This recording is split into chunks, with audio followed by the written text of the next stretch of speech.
This is about defending democracy. This is no longer Democrats versus Republicans. What do you want your kids to believe in? There must be give and take. This is White Flag with Joe Walsh. Former Congressman Joe Walsh here. So there's a group I've recently found and become a really big fan of called Starts With Us. They're a movement working to overcome the extreme political and cultural divisions in our country. Find them online at startswith.us/white flag.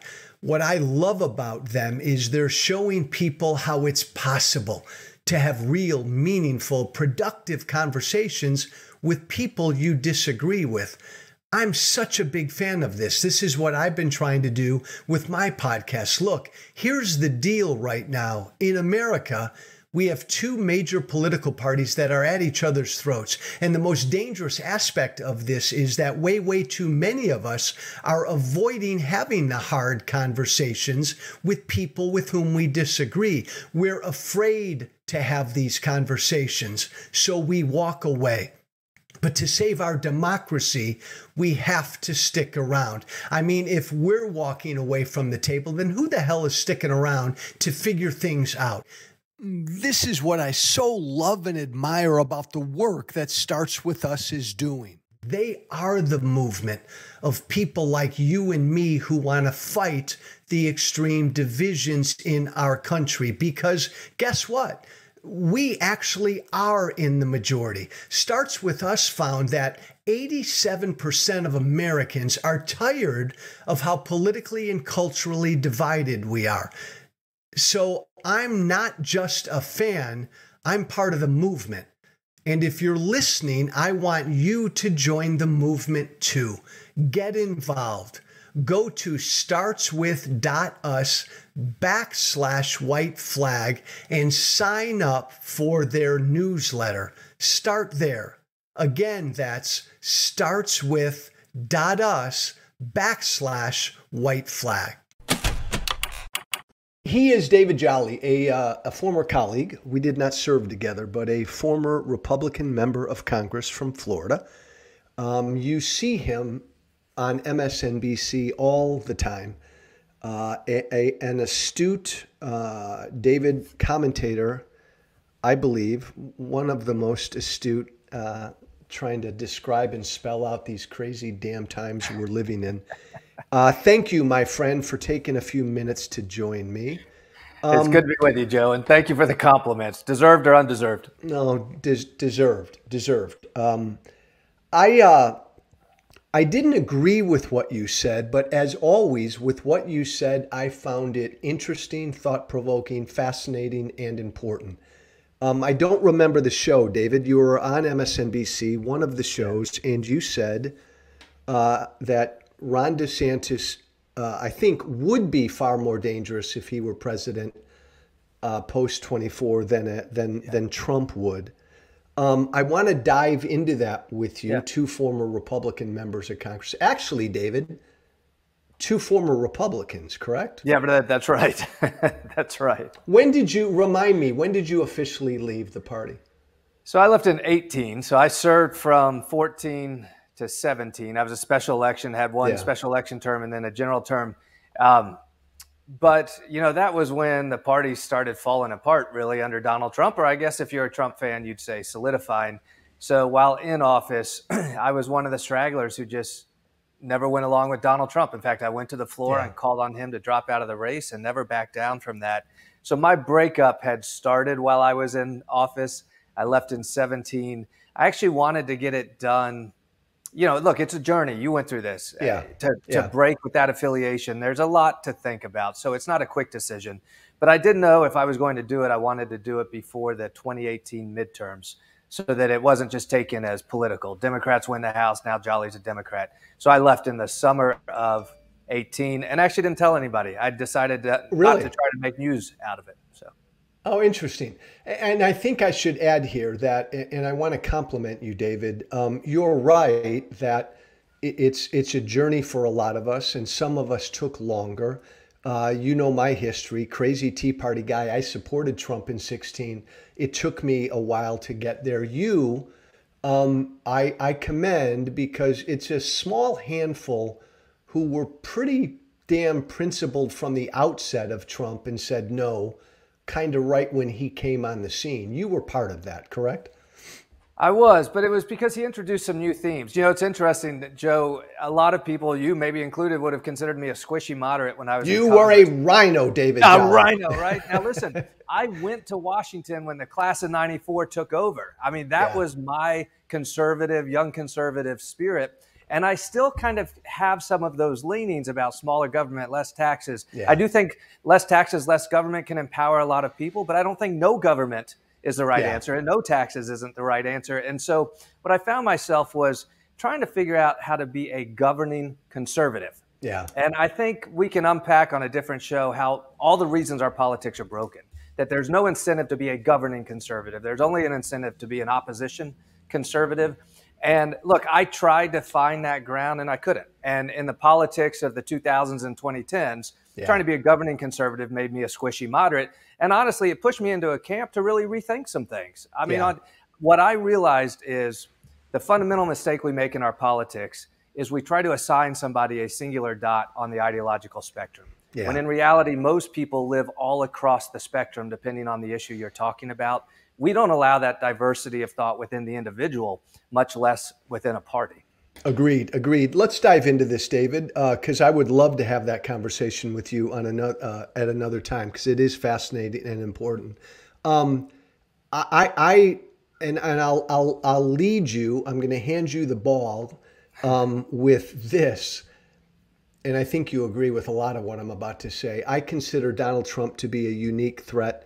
I think he's an existential threat to our democracy. I don't think anybody in our body politic is as dangerous as he is. Begin to explain for me and my audience why you would consider DeSantis, if he were president, to be far more dangerous than Trump.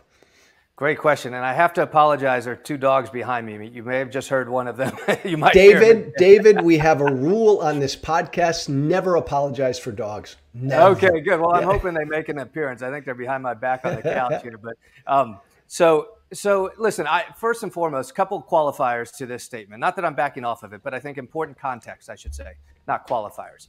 And by the way, David, let me say this as you begin. I give you, this was about a week and a half ago, you said this on TV.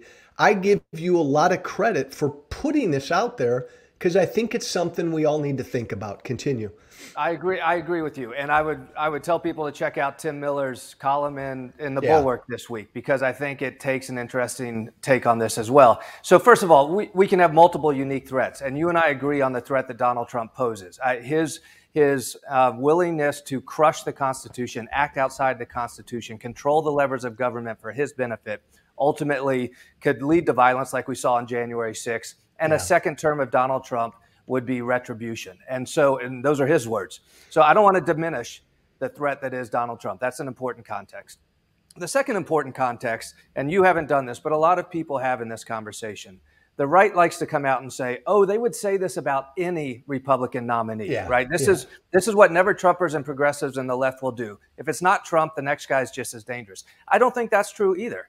Look, I look at Nikki Haley and Tim Scott and Asa Hutchinson and others. I'll quarrel with their politics and, frankly, some of their call them ethical or moral decisions around Donald Trump and disagree with it. But I see them as vessels. I don't see them as dangerous. So let's set that argument aside for the conservative media out there. But why is Ron DeSantis a threat, and perhaps a threat we are missing, is important? And I had to do a lot of self-reflection on this, Joe, when you and others came back and said, hey, I disagree with you. I realized I wasn't communicating appropriately some key principles. And one is to conflate cultural issues, which I think are dangerous in and of themselves, with democratic issues. And there is a blend, right? There's a point at which those two cross. But let's just stick with protecting democracy for a moment. Okay. Because in Ron DeSantis, having lived for 5 years under Ron DeSantis's Florida, it is beginning to feel less like a governorship and more like a regime. And just on the question of democracy, I think he has been limited only by his own imagination and limited only by the powers of the Florida governor's office. He has not had the opportunity to have the powers of the White House. And that's important. It requires us to think forward about Ron DeSantis. And based on what he's done in 5 years in Florida, what would he do with all of the levers of power in the White House? So within that context, let's consider a couple things. Ron DeSantis said he would absolutely consider pardoning Donald Trump for his actions on January 6th and the other investigations. He said he would absolutely consider pardoning January 6th convicts.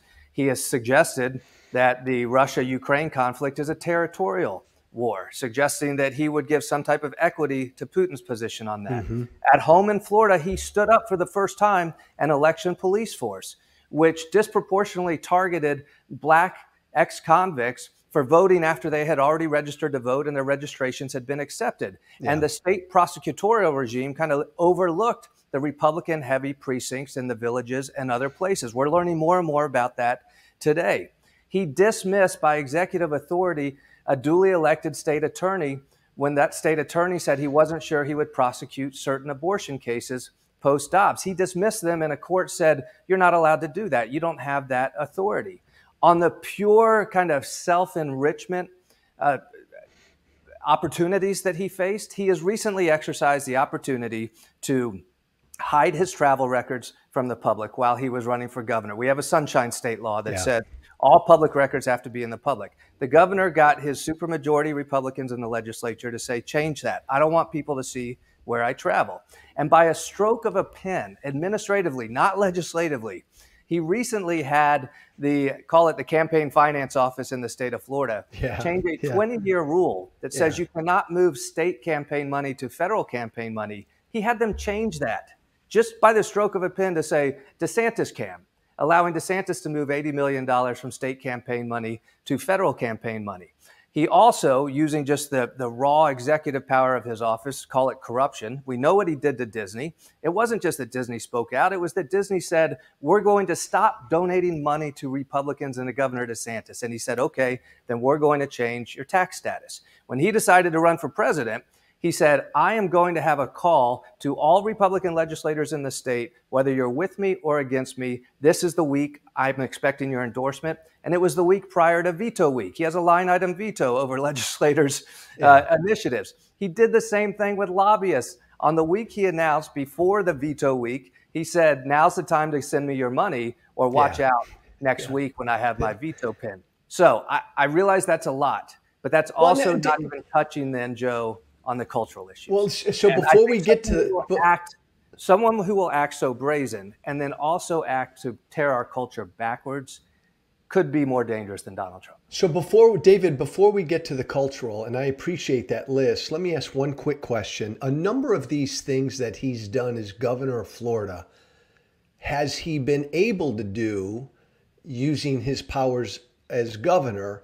Are some of these things, if he were president, he just wouldn't have the power to do that. You and I know that there are a lot of states in this country where governors have the unique ability to do some of this shit.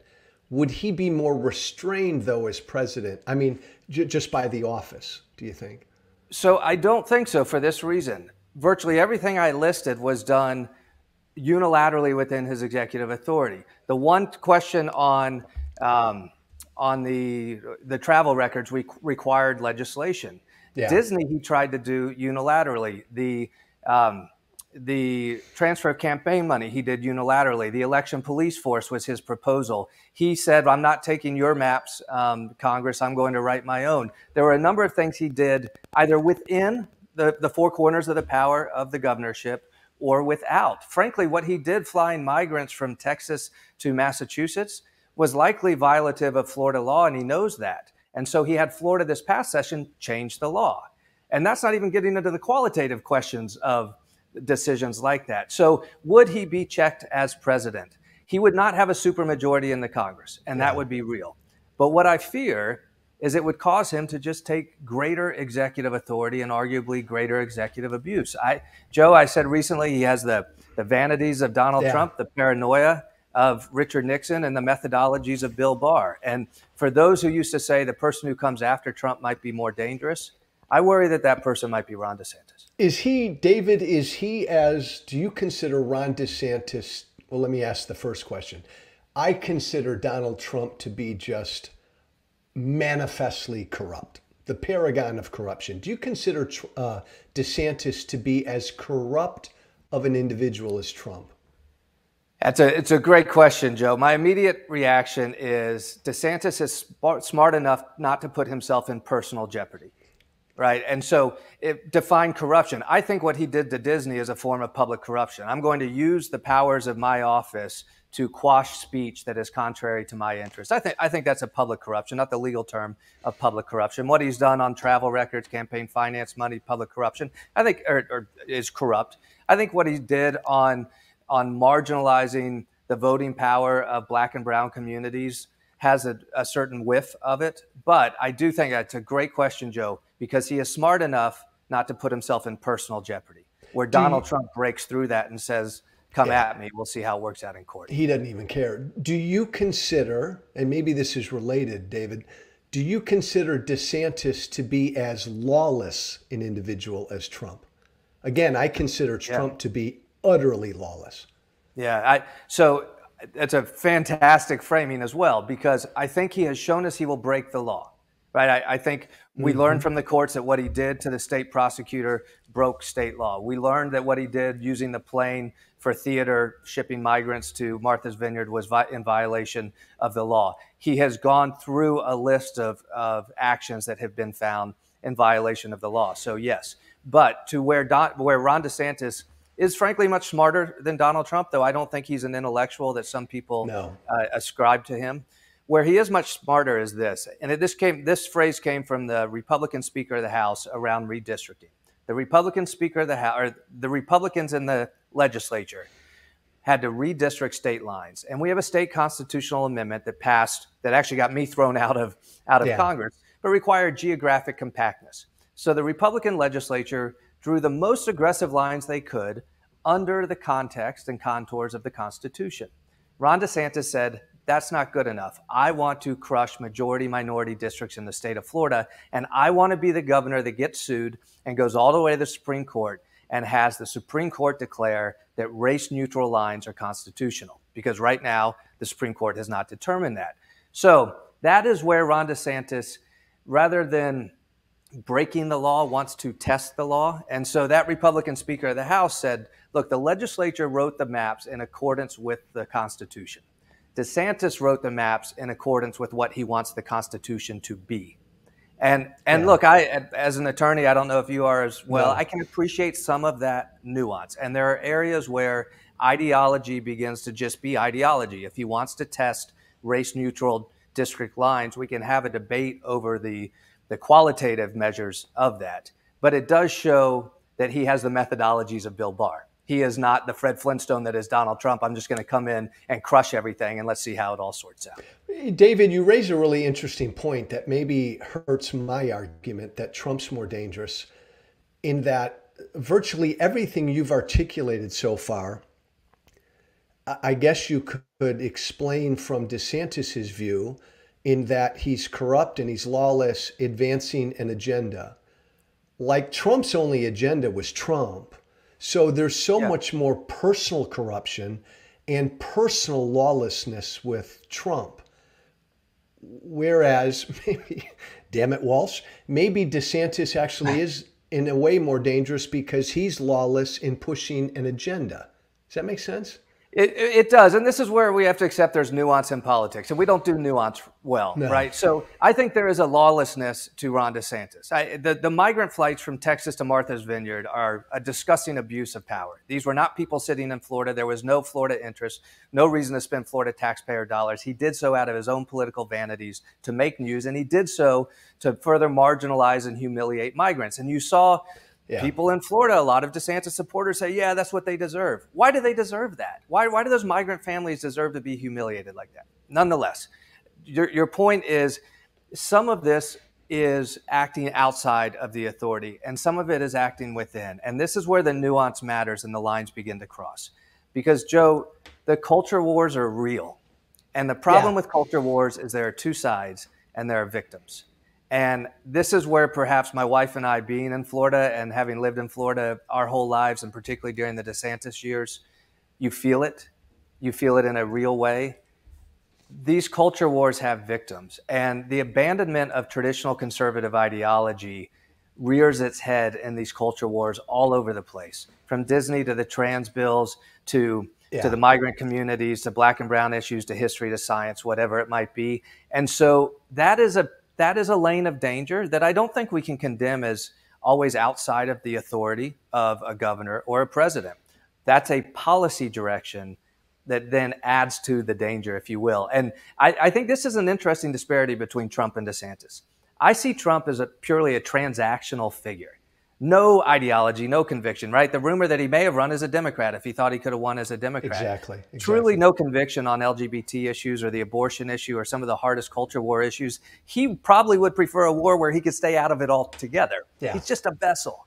Ron DeSantis, I'm not sure he believes it either, to be honest. Having served with him in Congress and run against him in the U.S. Senate race in 2016, I don't think he has a lot of personal convictions on these issues, but he knows how to follow the money, follow the politics, and follow the votes. And so he's willing to be a leader of this culture war movement. And I think that reflects a pretty dark ethos in someone when they're willing to do that. David, I agree with that. And you and I both know DeSantis. I know him pretty well as well. You said when you were discussing this on TV about a week or so ago that DeSantis is a culture warrior who wants to take us back 100 years. Knowing what I know of him, I don't think he's a pure hardcore culture warrior. I think he's done what a lot of us did and what I was guilty of doing, knowing where the base was on this shit and then feeding this to them. Clearly Trump's not a culture warrior. He's not anything. He's just Trump. But I don't think DeSantis is a hardcore warrior as well. Do you agree with that? And is part of your argument that he's more adept and smarter than Trump so he can achieve some of this culture war bullshit? Yeah, I agree with most of that, but have a couple questions for myself on this, which is, first and foremost, he's a brilliant politician who knew as a backbencher in a safe Republican district, he was a man in a hurry. So who cares about the House? Let's go raise national money and build this conservative network of all the names in all these different culture war spaces. He did that very successfully, ran for Senate, didn't work out when Rubio got back in, then ran for governor. I did not see him along the way as a culture warrior with conviction. But you're exactly right in terms of his political. And David, skill. by the way, just you can continue. Just to add, when I knew him in Congress prior to his run for governor, I considered him to be much more like me, kind of a Freedom Caucus guy, much more obsessed with the economic issues. Go ahead. More Justin Amash, Joe Walsh, Thomas Massey, right? Yeah. And so that's interesting, because then let's circle back to that, because I use the analogy. His political brilliance is a hockey analogy. He knows how to skate to where the puck's going, right? So he was a true Libertarian Freedom Caucus member when the Tea Party wave was happening. And as Trump came on board, someone who represented a post-ideology Republican Party, a grievance populism, he saw that and was one of the first ones to jump out there and get on Fox News saying, this is our guy and this is the direction of the party. He has left Trumpism and moved to this culture war spot because he sees the opportunity and sees the reward. So does he really believe it? I don't think so. And I think that this is where a blend comes in, because you could say he really does and condemn him if you would like to. I would on those cultural convictions. Or you could say he really doesn't believe it, and perhaps that's worth greater condemnation. I'm not sure. But a good picture of this came on the abortion issue. He passed a 15-week abortion bill because what he did as governor is he checked every single box. It was pretty smart. It was pretty deliberative. He's very disciplined. He checked every box on every Republican issue. So a year ago, he passes the 15-week abortion bill, celebrates it in style. Dobbs comes out, and you see all the states move to 6 weeks. And it was maybe Nikki Haley, one of the Republican candidates, hit him and said, look, if Florida has a 15-week law, Florida's going to be an abortion sanctuary. So what did he do? He moved to 6 weeks, not out of conviction, but because he had to. And we all saw he signed it in the dark of night and doesn't like to talk about it. So I'm not sure these convictions are really there with him. However, at some point you have to wonder about if he's crossing the fulcrum. So ethos, right? So what's interesting, David, then is, and slap me if you disagree with this, I think like Trump, he's not a hardcore culture warrior. But I think unlike Trump, Trump would tear up the Constitution in a nanosecond. He'd step over the rule of law in a nanosecond. He'd tear down our democracy in a nanosecond to get some of this stuff done. Whereas I don't think DeSantis would go as far as Trump would. What's your thought on that? Yeah, I wouldn't necessarily disagree with that, but I would say that doesn't make one of them less dangerous than the other. And I go back to what I started with because I had to do a lot of self-reflection, which is just around the architecture of our democracy, right? Ron DeSantis telling us that he would pardon Trump and January 6 convicts matters. That's a substantive statement that suggests I'm on the side of Trump and the insurrectionists. Suggesting that Russia and Ukraine is just a territorial war suggests an unwillingness to defend democracy in the West and on the world stage. The hiring of an election police force to arrest voters, the notion that we're going to change election laws in the state of Florida writ large to benefit Republicans. There are so many themes in that, Joe, that we can't look past it, right? But David, what's more, and I love the way you framed that, and maybe this makes zero sense.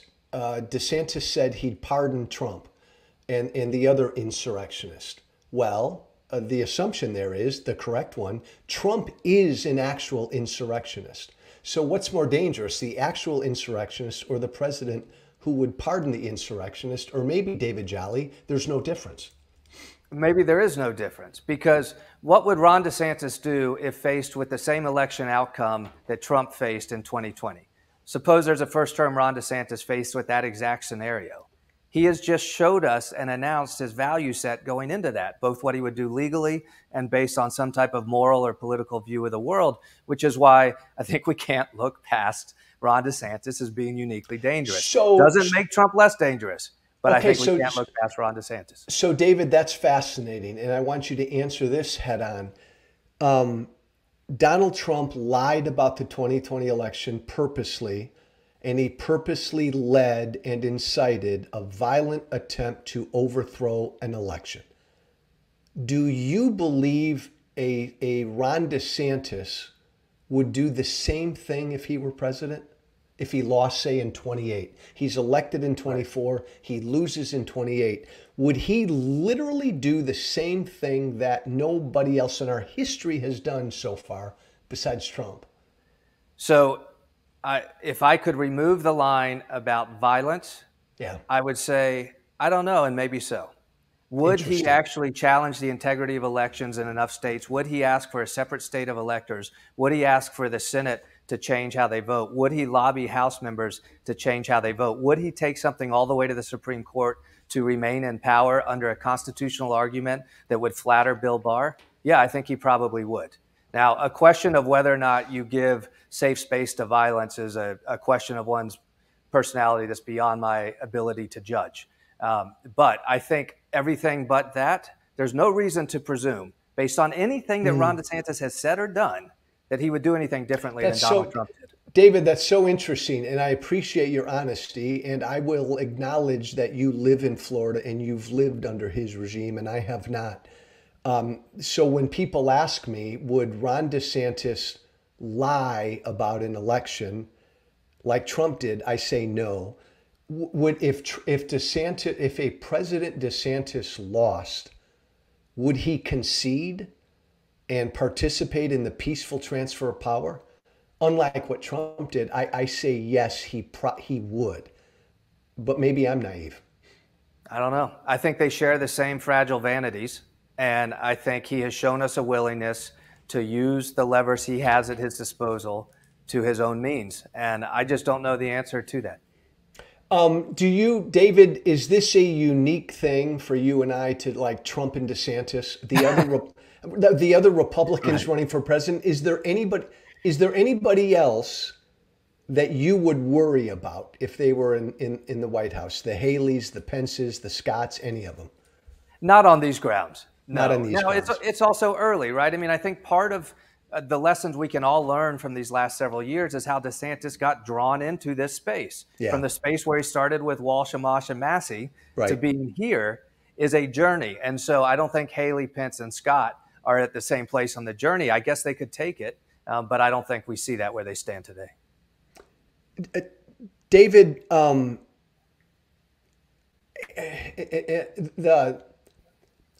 don't think Trump even knows what's in the Constitution and doesn't care. And I clearly don't believe Trump cares about the rule of law.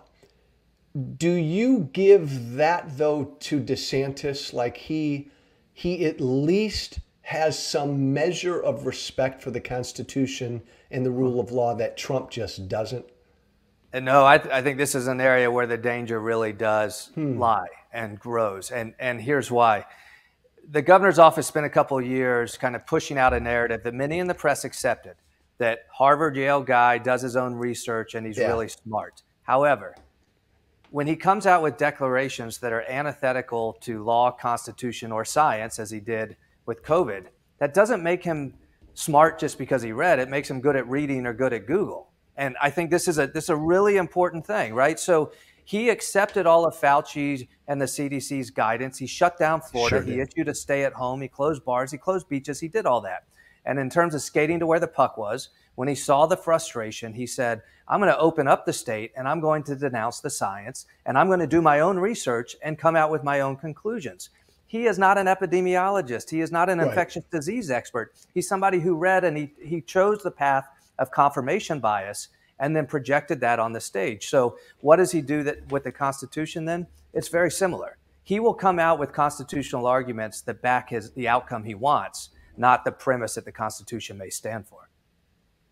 That's a really interesting and important distinction. I appreciate that. You mentioned early on in our conversation that a second term of Trump would be pure retribution, and I agree with that. Yeah. I've told my wife, and you're in the same position, I don't know your answer to this, that if Trump were reelected, there's part of me that really would want to get the hell out of this country, because I do believe Donald Trump has a list of people who have publicly gone after him, and he would do what he could to come after us, people like David Jolly and Joe Walsh. I worry about that in a second term of Trump. I don't worry about that in a first term of DeSantis. But again, David, maybe I'm naive. I do, Joe. Now look, I think the experience of Trump has made it more poignant, and I agree with you. And Trump has said it's retribution. And honestly, my wife and I have had the same conversations. Where would we go? Where would we raise our kids? It's a surreal conversation to really engage in. When I say the paranoia of Richard Nixon, the vanities of Donald Trump, I understand. I spent a year on the Senate trail with Ron DeSantis. In fact, I think I'm the only person who's ever led DeSantis. The joke in our house is I have a headline that says, Jolly leads DeSantis by 20. He's going to be the next president. I'm going to be leaving the country, right? So timing is everything in politics. But he is somebody who he, and I will say, with the leadership of his spouse, they hold grudges. They act on the grudges. If you give him executive authority, I don't know what he would do. The tool that either Trump or DeSantis would likely use is an invasive IRS audit that ties you up for years and impacts the quality of life for you and your kids. I know Donald Trump would likely reach for that. It wouldn't surprise me if DeSantis did as well. David, one interesting distinction is, and you and I both know DeSantis, the guy's a jerk. He's got the personality of a turd. He's got zero charisma. He's thin-skinned. He's just plain weird around people. Trump, for an utter criminal and a traitor, Trump has charisma. He is a charismatic cult leader. I think part of what makes someone dangerous is their ability to lead a cult. And we've seen the cult following. I think that's a unique Trump danger. For the life of me, David, I don't see an uncharismatic Ron DeSantis ever being able to be a cult leader. And I hope you're right. I will tell you, and this is where he's incredibly smart and disciplined, and that is so important here. He has built a juggernaut of a campaign, but he is also compensating for that very weakness by building a brand, the narrative around him. Right? He has become the movement. It's not him personally, but he has become representative of the movement, because that's the direction they have to go. Frankly, having his wife on the campaign trail this past 10 days, sure, it speaks to a lot of different demographics, but it also, for some, softens the edges and more humanizes and personalizes DeSantis. And they knew they needed that for the rollout. So I think she will have an increasing presence, but where she softens the edges for some, she hardens them for others. If he were to become a cult movement, it would be more in the lane of a Richard Nixon, not a Donald Trump. Fully agree. Yeah. David, you mentioned, getting back to the cultural stuff, how DeSantis, as a culture warrior, would want to take this country back 100 years. And maybe you'll disagree with me. I come from the populist base, and I have no doubt that the Republican Party base would like to take this country back 100 years. Yeah. I hear it every day from these folks. I don't consider DeSantis to be a true believer. We know Trump isn't. I guess why I've always thought Trump's more dangerous on the cultural stuff is they both know this is what the base wants. And I think Trump would break every rule and law known to man to just give the base what they want. And I think DeSantis would be somewhat more restrained. Respond to that. Yeah. This is where living in Florida, I think, has really informed my concern. Yeah. And it is, I don't see in Donald Trump someone willing to give his voice to the demonization and the marginalization of already marginalized communities. Yeah. Perhaps the policies reflect it, because he also, as a vessel, needs to check the boxes with all these cultural special interest groups. But Ron DeSantis and his wife now are the leaders of a cultural movement in Florida that marginalizes already marginalized communities. And you feel it every day. And here's the opportunity loss. David, I want you to continue, but I want you to repeat what you just said, because everybody listening to us who doesn't live in Florida needs to hear that again. You consider Ron DeSantis and his wife to be the leaders of this cultural movement down there. Absolutely. They give voice to it every day. The war on woke is a war on black, brown, and the gay community. That's it. There's no, and their allies, right? You're not allowed to ask for equity or express an interest in equity or champion equity for all communities in the state of Florida. The war on woke has victims, Joe. Yeah. It has victims. And when Casey DeSantis wears a jacket that says, this is where woke goes to die, it's the same thing of Melania wearing her jacket that said, go to whatever. This is real in the state of Florida. And here's the opportunity missed.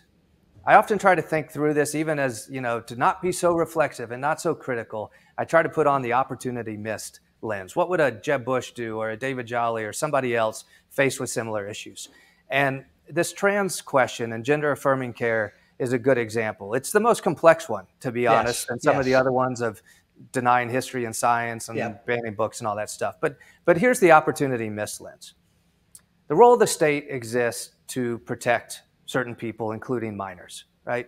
So if this is such a hard issue that there are less than 0.1% of teens who are in this position, if this is such an interest of the state to protect them, then the way you approach it really begins to matter. Because what you're saying as a conservative, as a Freedom Caucus member, is I'm going to exert the role of the state to interfere with a decision between a parent, a child, and their doctor.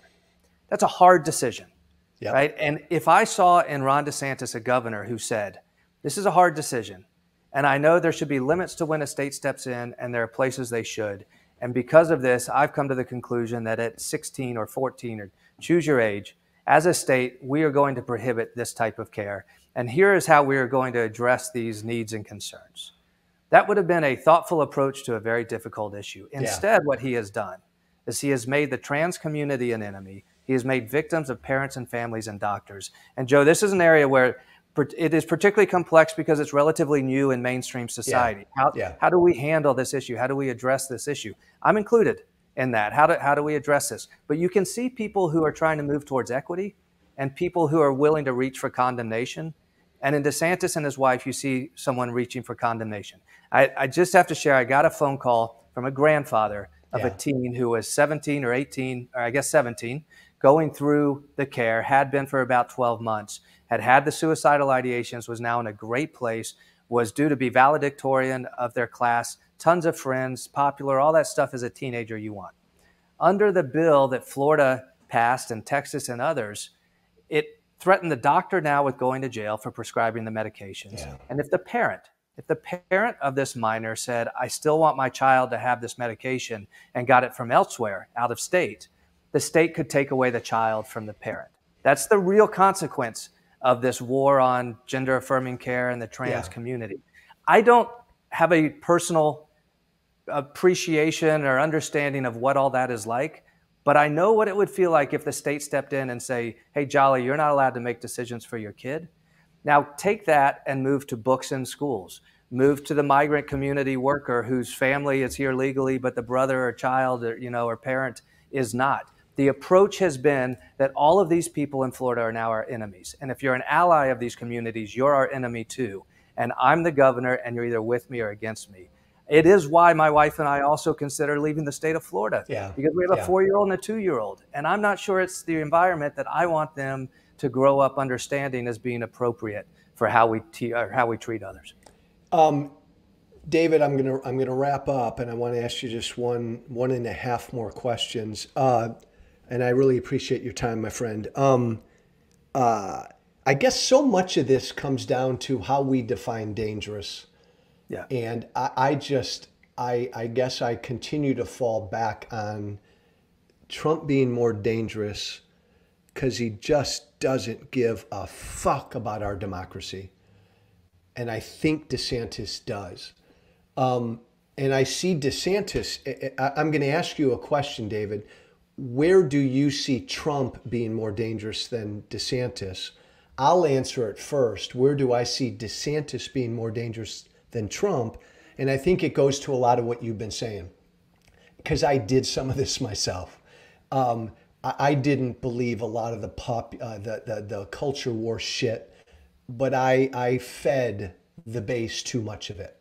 And I've apologized for that profusely. I see a lot of that in DeSantis. I think DeSantis is more dangerous than Trump in that I don't think he's a true believer, but he's enough of a believer to push it.